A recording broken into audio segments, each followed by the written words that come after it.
This evening I'd like to start out with a passage out of Romans 8, and it's a passage I was reading in the commentaries of Calvin, but the passage is Romans 8 verse 28. And Paul writes, "And we know that God causes all things to work together for good to those who love God, to those who are called according to His purpose." And John Calvin writes a very marvelous statement, makes very marvelous statements about that passage. He is dealing with the portion of that passage that says, "Even to them who according to His purpose is called." This clause, he says, seems to have been added as a modification, lest anyone should think that the faithful, because they love God, obtain by their own merit the advantage of deriving such fruit from their adversities. We indeed know that when salvation is the subject, men are disposed to begin with themselves and to imagine certain preparations by which they would anticipate the favor of God. Hence, Paul teaches us that those whom he had spoken of as loving God had been previously chosen by Him. For it is certain that the order is thus pointed out, that we may know that it proceeds from the gratuitous adoption of God, as from the first cause that all things happen to the saints for their salvation. Nay, Paul shows that the faithful do not love God before they are called by Him. As in another place, he reminds us that the Galatians were known of God before they knew Him.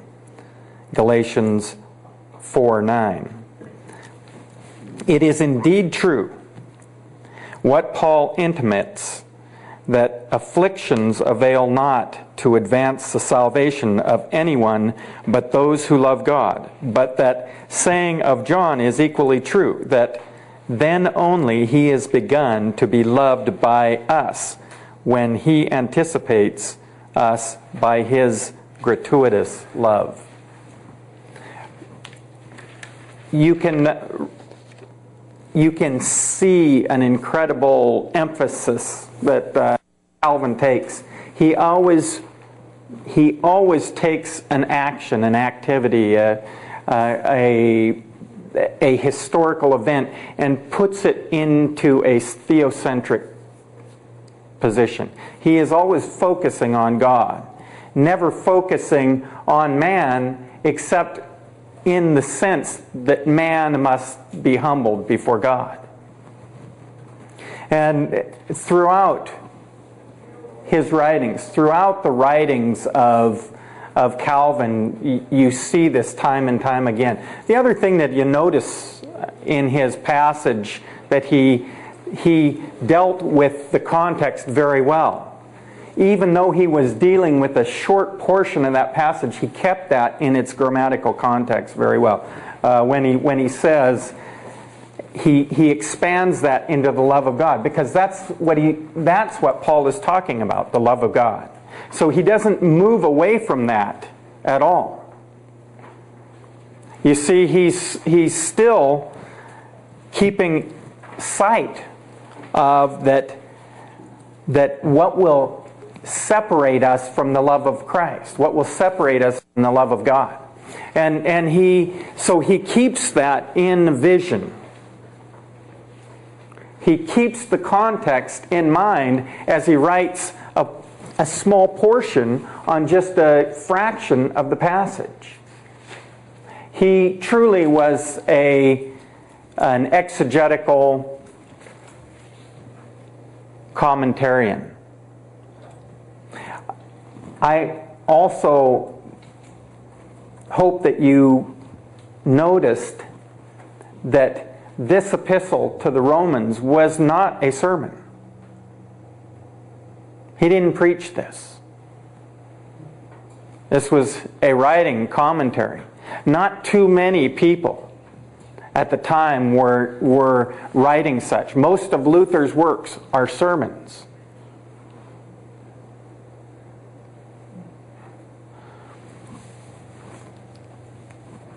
John Calvin wanted to be the scholar. He wanted to be the professor. He wanted to be the academician.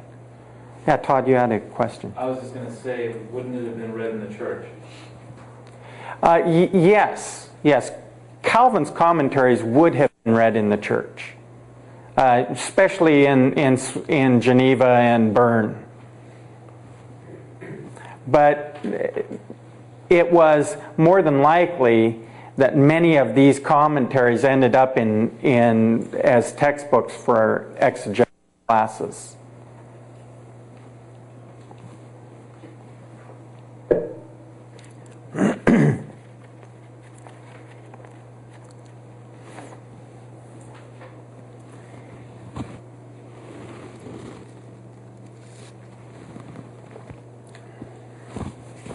There's another element of Calvin's style, should I say, and that is to get to the essence of the passage. He really doesn't banty in words. He is very pointed. But I think that this is the reason for this is twofold. One, he wrote in French or Latin. Everything that he wrote in Latin, he also translated into French.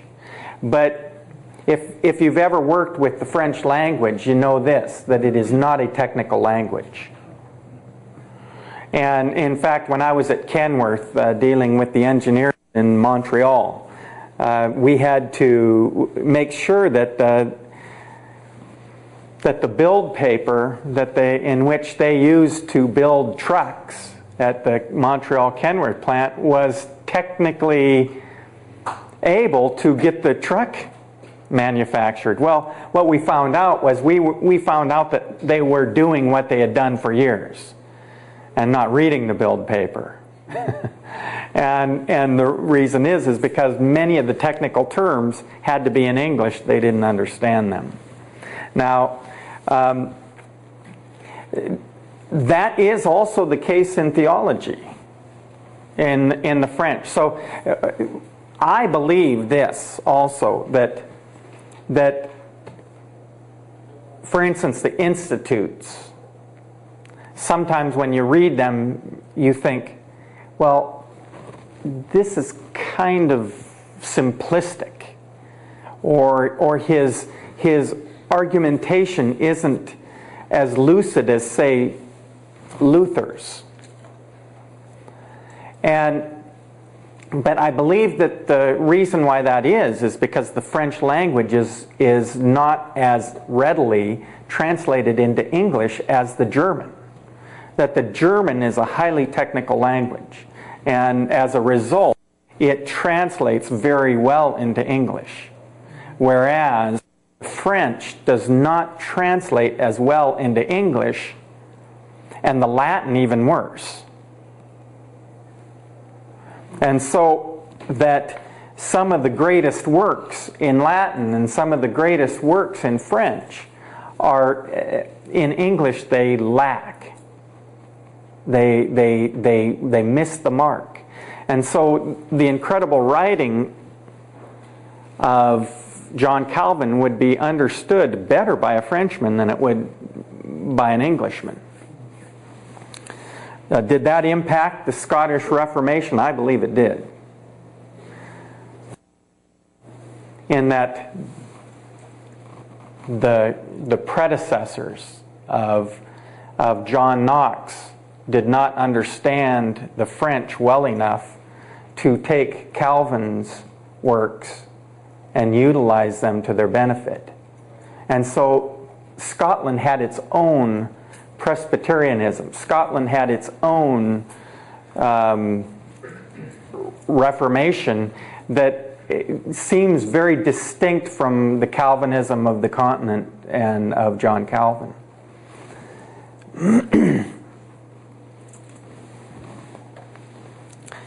I'm going to read a passage from Pelican.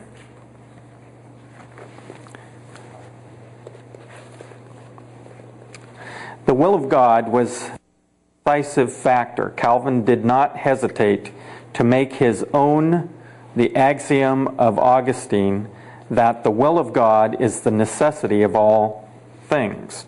But then went on to explain that what God had willed would happen of necessity, while what God had foreseen would happen truly. Thus he endeavored to disentangle foreknowledge, providence, and predestination from all encompassing determinism that might seem to be implicit in the Augustinian axiom. In other words, the way John Calvin explained and defined those terms, he put it in such a way that they were distinct terms. And so, in so doing, he unraveled the coagulation that made Augustine appear to be a determinist. Now, I find that some of the later writers of Calvinism, after looking at his system, that they are able then to go and define those terms a lot better. John Calvin, for instance, has a lot to say about God's attributes. A lot to say about God's attributes. But he doesn't incorporate them in the body as single points, which is proper, and yet in our minds, in our understanding, in our the way we view things as English, we view things a lot different. We like to categorize things in small boxes and define the heck out of those boxes, and then everything is in neat order and separated. Now, what occurs is you must make the distinction, for instance, that the attributes of God are all encompassing. And John Calvin did that by incorporating those attributes as a unit of the Godhead he's describing. Although, if you'll notice in the Institutes, he also attributes to all the persona all the attributes that he's identified. He has not left providence or predestination or foreknowledge from the Holy Spirit or the Son or the Father.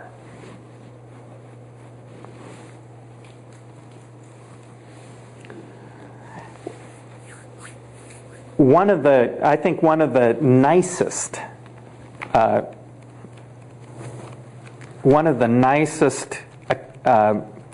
should I say, accounts, and it's very simple, for God's attributes is by Arthur Wellington Pink.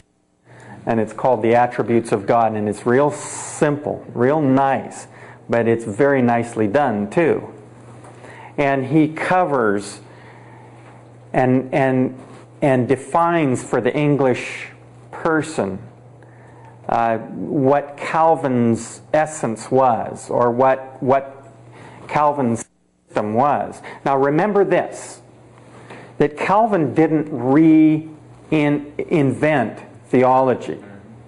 He did not reinvent theology. He was systematizing that which had already taken place. He was the second generation. He was not the first generation. Those who were before him were Huss, were Wycliffe, were Luther, were Melanchthon, were Zwingli, were Bucer. Those were the people that had come out of the Dark Ages, that had walked away from papism, that had walked away from the abomination that was in Rome. And I'll repeat that. If one says that there was an abomination, just read. Read the description of the popes. Now, mind you that this is written by J.N.D. Kelly, but he's a very objective writer. He's not a subjective writer. But read this. Paul Free, Pope from 1534 to 1549. This is the era of John Calvin. Let's see. His nickname was Cardinal Petticoat because his sister, Julia, was the Pope's mistress. Although not ordained priest until 1519, he held many bishoprics and lucrative benefices, combined wide artistic and philosophical interests with diplomatic missions, and kept a noble Roman mistress who bore him 3 sons and a daughter. Now, at least Rome had the understanding that what Jerome had initiated some 15 or 1200 years prior was wrong. But they didn't have the wherewithal to change it. Why? Because it kept them in power. Celibacy had become a very, very powerful tool. And it was okay for the Pope. It was okay for the bishops. It was okay for the cardinals. So, in other words, they did not practice what they preached. Now, still of Paul III, a true Renaissance Pope. Paul favored artists, writers, and scholars. He restored Rome University, enriched the Vatican Library, and exploited the talents of painters and architects, notably Michelangelo, whom he commissioned to complete the Last Judgment in the Sistine Chapel and to supervise work on the new St. Peter's. The Palazzo Farnese. Now, this is his family. This is the family that he was raised in, that he was his heritage. The Palazzo Farnese, which he began, attests his pride in his family. Under him, the Vatican resounded with masked balls and brilliant feasts. In 1536, he revived the carnival. A determined nepotist, he provoked protests by naming 2 grandsons boys of 14 and 16 cardinals in December 1534, and then promoting them to key offices. Throughout, he worked hard, often at the expense of the church's interest, to establish the Farnese family among the powerful houses of Italy. You see, it was all politics. It was all political power and clout. It was all who could raise a military power. By the way, he was the one who authorized Francis I to kill all the Huguenots in France. And somewhere around 100,000 Huguenots died. He was the one who had encouraged Charles V to break the Schmalkald League and to destroy German Protestantism. Now, it so happened that God intervened by the Turks, so that it ended up that Charles V needed allies to fight the Turks. I find it very interesting at the time, prior to this time, Paul III was sending military power and goods and monies to Charles V to fight the Turks. And at this time, because of the renovations to St. Peter's and the Sistine Chapel, those funds were cut off for a moment. And Charles had to go somewhere, and he went to the Reformation princes. And the rest is history. Now, there's a lot more written in here that is very interesting reading. And what it continues to say, even after the Council of Trent, by the way, what it continues to say is that Rome is an apostate church. In fact, it's incredible. It's by, and we know that it is incredible that anybody should have faith. But it is incredible that anybody should find Christ in the Catholic Church. Dr. Thompson, Yes. there are a number of Protestant theologians and exegetes that consider the Roman Church a cult church. Would you classify it as a cult? Their doctrines would say yes. I would say yes. That they're as cultic as the worship of Isis. They're idolatric. In many instances it's the same as Baal worship of the Old Testament. I don't know if any of you had come and listened to Robert Fisher, and he has, from a Jewish perspective, he has a beautiful understanding of what the Western Church was all about. He also has this, a clear vision to be able to look at the Protestant Church and see where it's taken on the Roman Church. Not taken on in battle, but taken on in doctrine.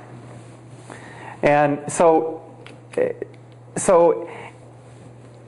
in a way, his Jewishness has stripped away blinders. That's why I take him seriously.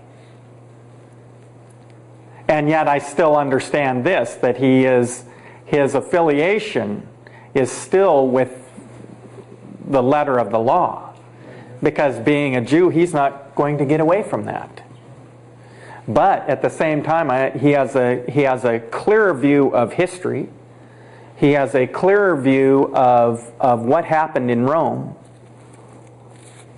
He has a clearer view of that cultism that many would identify.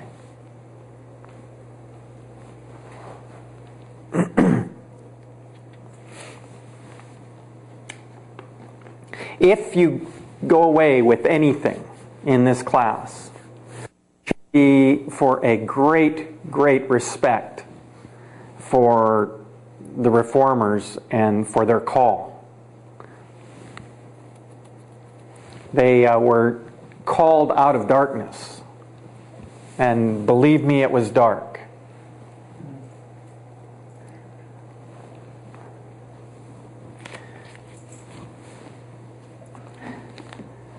We left John Calvin last week being kicked out of Geneva. He was removed from Geneva because what was stated was he was too vigilant for the law. But really there was a lot more to it than that. But we'll leave it there. John Calvin's view of the law was that the law has threefold purpose. That threefold purpose is primarily, or firstly, it's to lead one to Christ, to show man his sin.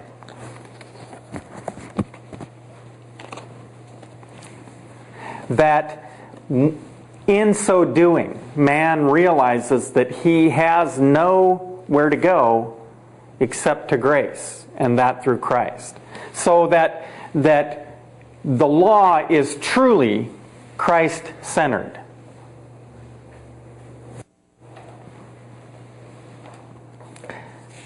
Secondly,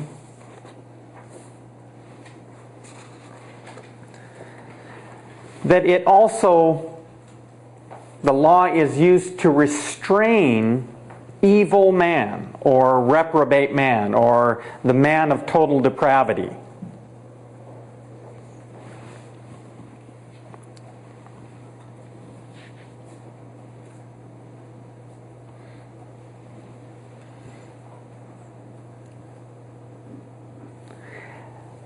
Lastly, to teach the believer the will of God.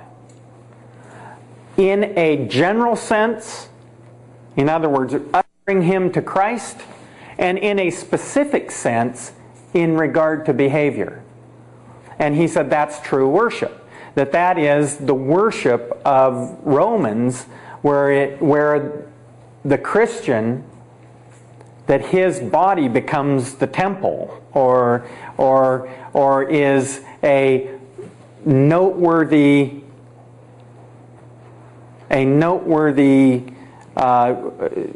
worship to God.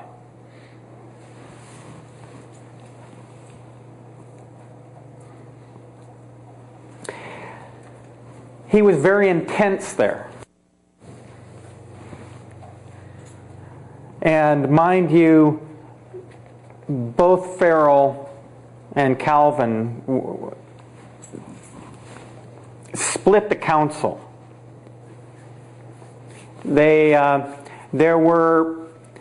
Germany had taken a little different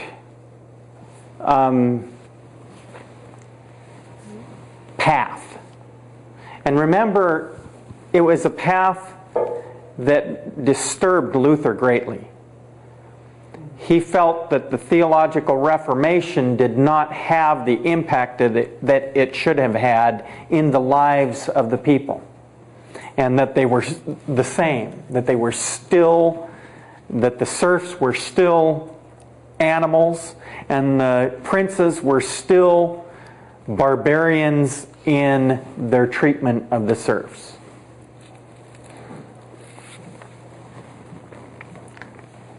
So that was very disturbing to Luther. And German Lutheranism had that impact in Switzerland, and it split the council. So that council, depending on who comprised it, would be in support of Calvin's reforms or against Calvin's reforms. And in 1538, they were able to muster enough support to ouster Farrell and Calvin. Was Farrell as strict about the law and his focus on the law as Calvin? I think that they were very like-minded, but because Farrell had written less, in fact quite a bit less, he's lesser known. So it's hard to focus on some distinct doctrines with Farrell. But he was probably right in line with Calvin. So basically, you could almost assert then that his ouster was at least a matter of guilt by association. Yes, you could. That Farel's ouster probably was guilt by association. Yes. In fact, later, Farel is called back before Calvin. And Geneva does call both of them back, but Farel comes first, and then Farel finds opportunity to gain some control in the city council to bring Calvin back. And that's, by the way, in 1541. But we'll talk about that a little later.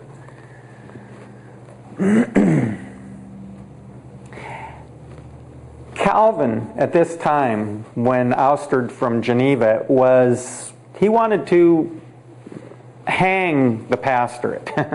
He didn't want anything to do with that kind of public life. He wanted to become an obscure writer or a professor and not a pastor or a preacher and a leader in a city-state.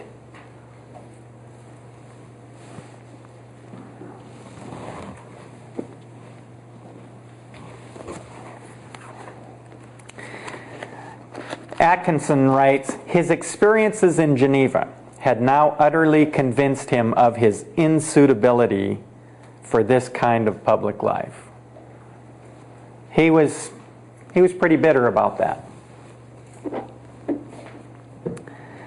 In 1538, though, Strasbourg finds out that Calvin is available.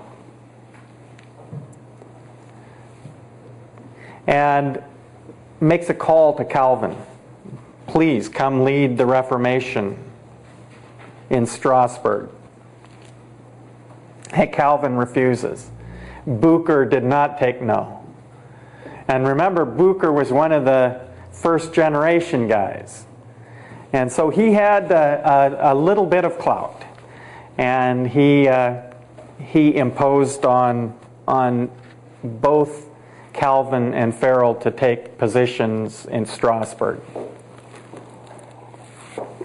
So Strasbourg calls Calvin. He is there from 1538 to 1541. And during that time is when he concentrated on the writings of his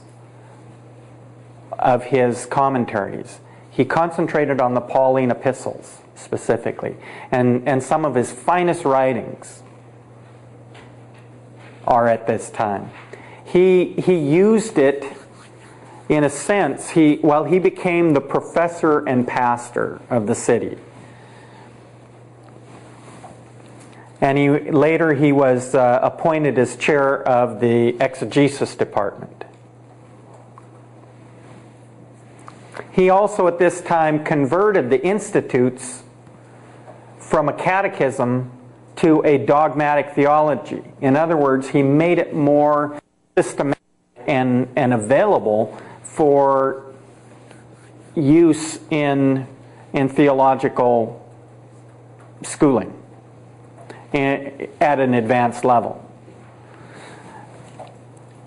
So the institutes now, instead of a catechism to Francis, becomes a theological work of importance. And it is at this time when the institutes really become the document defining the theology of the Reformation.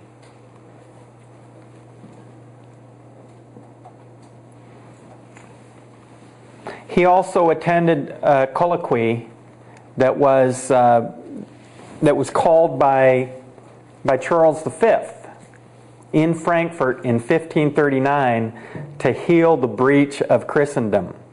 And at this time he becomes a close friend with Philip Melanchthon. I'm sorry, could you repeat that? In 1530? 1539, he attends a colloquy called by Charles V to breach the disunification of Germany. And this is held in Frankfurt, and there is where he becomes close friends with Philip Melanchthon. Now, the two, I'm sure, would work incredibly well together. John Calvin, the incredible exegete; Philip Melanchthon, the balanced hermeneutic. And I know that at this time Philip Melanchthon has a big impact on John Calvin. Prior to this point, I find that John Calvin's writings did not reflect much of the history, whereas after that point in time, his writings and his exegetical works in his commentaries reflect the history of when the New Testament, especially the Pauline epistles, were written, and the thought of Paul, a kind of a movement from complete dogmatic revelation toward understanding that Paul wrote it in a historical setting. And so that knowing this, that the character of Paul is in the hands of God anyway, but that Paul's character is very important to understand the purpose that God used to write the letter.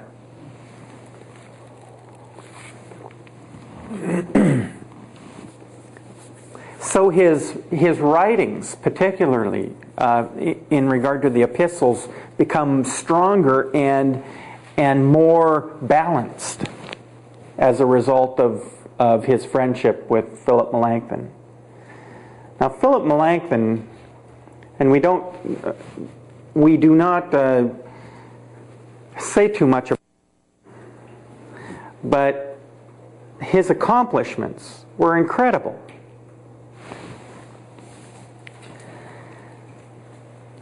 There wasn't a primary or a first generation or second generation reformer that didn't have contact with Philip Melanchthon, and the major ones became close friends. Martin Luther, Bucer, Farel, Calvin, Zwingli, and Thomas Cranmer. Thomas Cranmer from England becomes very close indeed with Philip Melanchthon. In fact, as a result of that friendship, the Anglican Church takes on a Lutheran evangelical position. And that's why the Episcopal Church today looks very similar to the tradition and the ecclesiastics and the sacramentalism of the Lutheran Church, because of that relationship between Philip Melanchthon and Thomas Cranmer. Now, Henry VIII, you know that Henry VIII hated Luther and would not talk to Luther. But at one time, the Reformation in England looked like it was going to crumble. And Henry did not want to lose that. And so he commissions Thomas Cranmer, who is, by the way, the Bishop of Canterbury. He commissions Thomas Cranmer to make contact with the German Lutherans, but specifically does not want anything to do with Martin Luther. Now, when Thomas Cranmer goes to Germany, immediately he gets a relationship, or takes on a relationship, with Philip Melanchthon and with Luther. So German Lutheranism really enters in to the English Reformation at that moment. What was the effect on the sacraments that you mentioned? The sacraments of the Anglican Church take on this very similar to the sacraments of and I don't want to use the term consubstantiation, but essentially if you were to define it, okay, consubstantiation will work in regard to both Lutheran practices and Anglican practices.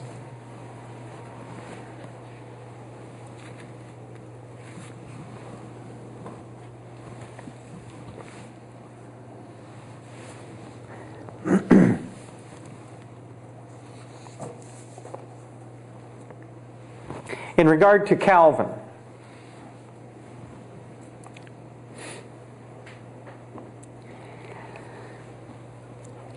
even though theologically Philip Melanchthon and John Calvin are as close as any reformers, but Philip Melanchthon and John Calvin did have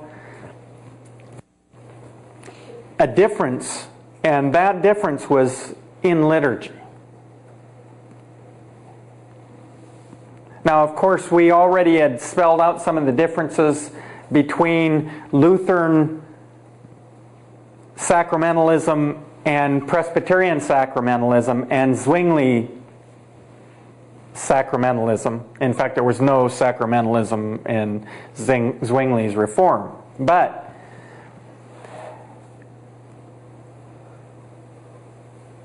Calvin always felt that the Germans were too dependent on Roman tradition and liturgy. And so that always kept a constant debate going between Philip Melanchthon and John Calvin. But the two remarkably made some impact on each other. I believe that Philip Melanchthon became the exegete that he would not have become had not John Calvin and him shared this relationship.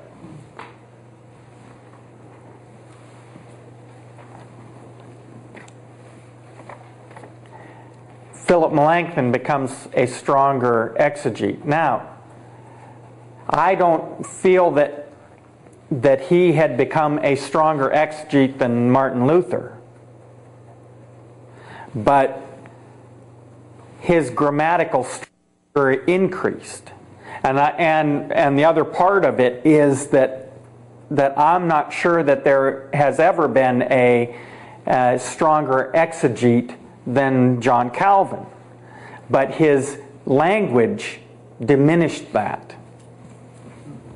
You will find the stronger passage statements in Luther's commentaries than in Calvin's commentaries.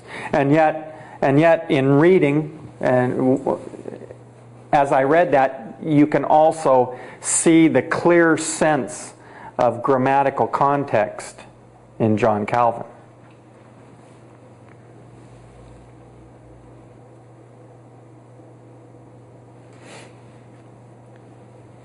In 1540 in Strasbourg, Calvin was convinced that he should marry, and he married Idelaie de Beret. And don't worry, it's not on the test. So you don't have to spell that. There was nothing written about her. But there were a bunch of paintings, and the author, Atkinson, says, those paintings show a very beautiful woman. But nothing is really said about her. Nothing like Catherine von Bora. Catherine von Bora was an incredible influence on on Martin Luther. And it becomes very evident in his writings that he held her in great honor. Nothing is said about Calvin's wife, though. I'm sure that there's there's some authors that may have covered it. Roland Bainton has written several series set of books on women of the Reformation. It's very good reading. It's very well written, and he covers all of the major reformers' wives. And I'm not sure whether he covers Calvin's wife or not. I'm not sure, but it wouldn't surprise me if he did. In 1541,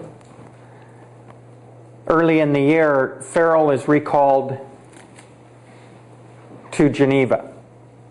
And by the end of October 1541, Farel has also made it so that the city council would recall John Calvin. And he wasn't really happy to go. But one of the things that plagued Geneva from the time that he was expelled earlier was the disunity and disharmony that was in Geneva. It was shaking the security of Switzerland. That it left a weakness that really allowed Rome to take some foothold in some other cities. And Bern and Zurich were also threatened by Geneva's weakness in position. So finally, Farel, Bern, and Zurich and Geneva convinced Calvin to return to Geneva. And after that, Geneva becomes a strength of unity. And one of the reasons is during that time, John Calvin goes ahead and develops his work on the church, which was called Ordinances. And it was designed to bring harmony back to Geneva, and it accomplished that. Now, mind you, John Calvin didn't see himself as a secular leader, and he never would see himself as a secular leader. But he made some incredible statements about the church. First of all, that Christ was the founder and master of the church. Essentially, what Calvin was setting up was a theocracy. So Geneva became a European theocracy.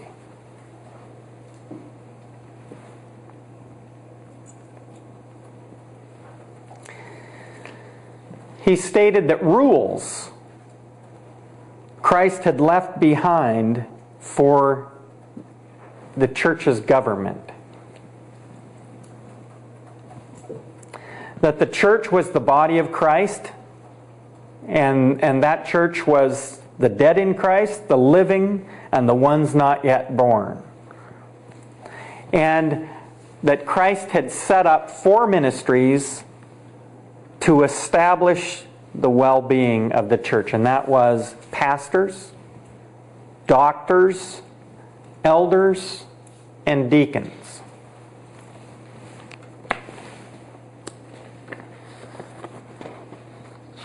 Where did he get the doctors from?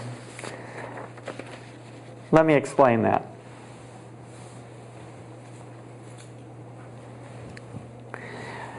Doctors were those who taught in universities so that the pastors would be well educated. They weren't bishops. Right. And in the Presbyterian form, there was no such thing as an episcopos or a bishop. In fact, the elder and the episcopos kind of merged as one in Presbyterian form of government.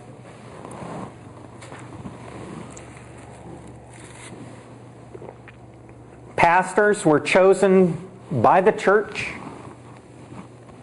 and the magistracy, or the magistry. and subjected to the most stringent tests in doctrinal purity and moral integrity. The pastors were responsible for the nurturing and education of the church members. Calvin also taught that democracy will only work if the church members are educated. That without the education of the members of the church, a democracy will never work.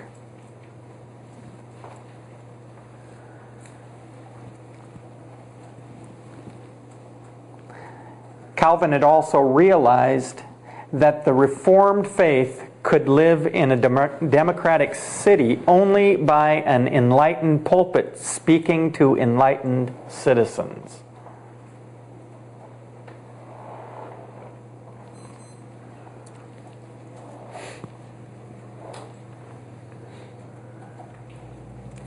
He said that an educated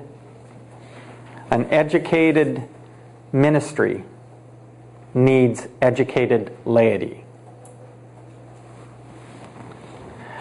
Mind you this, that in that portion of the Reformation comes most of the universities in all of Western Europe and America. There is not one major university that you can't see Presbyterian influence, excepting in Catholic-controlled countries.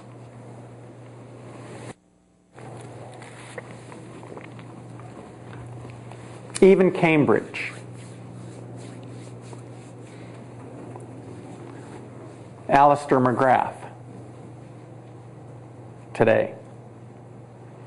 And Alistair McGrath wouldn't be in Cambridge weren't for some, in the past, some Presbyterian influence.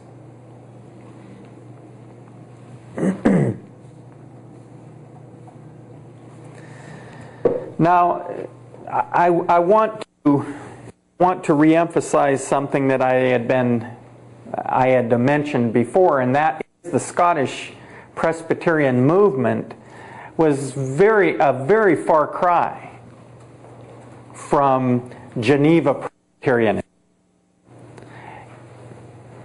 And the difference is this, is that Calvin had the basis for that form of government already in Geneva at the time. That it was run by a city council, that Bern was run by a city council, that Zurich was run by a city council, that Switzerland was the should I say, the bedding, the setting for democracy. Scotland was not. Scotland was a monarchy. And so John Knox forced Scotland into democracy. And I believe that Scotland wasn't ready for democracy. And as a result, you see the result in some of the most tragic and ugly wars that Europe has ever seen.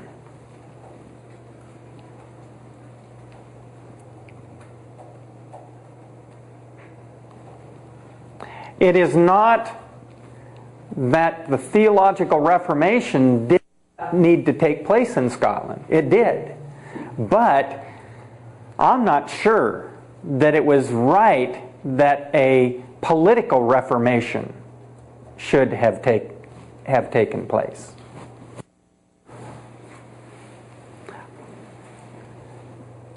In fact, the own heritage, in my own heritage, we were Jacobites, we were Episcopal. And our families fought to restore the Stuart throne. but it wasn't out of their theological position that they took that position. It was out of the political position. It was indeed that Scotland would not remain independent without a monarch sitting on the throne. In other words, Scotland would always be dependent upon England as long as the council or the Presbyterian form of government was reigning or ruling in Scotland. Why? Because the Crown of England had given, and the Hanover family had given one of the clans, who was a Presbyterian clan, by the way, who was the Campbells, great concession to rule Scotland in subjection to England. And so the Campbells had moved their allegiance to England to gain that political power. But it was not theological by which those wars were fought. It was purely political. The Church of England had incredible Episcopal theologians and had a long-standing group of incredible theologians. Now, mind you that one could well say that John Knox was certainly a theologian.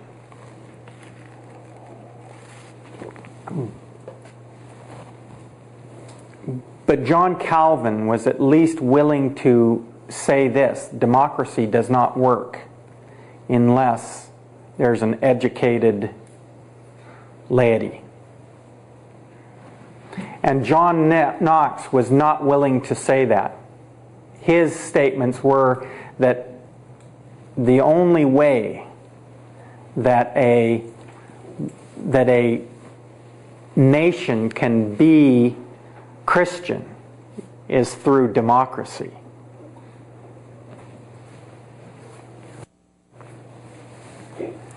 Now that becomes a breeding ground for discontent.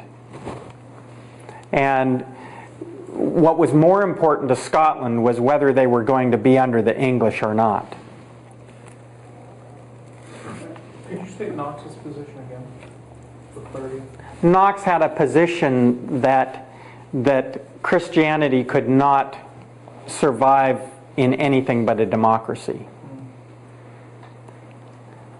Whereas John Calvin would say Christianity can survive in either, because it was surviving well amongst the Lutheran principles, or the Lutheran princes.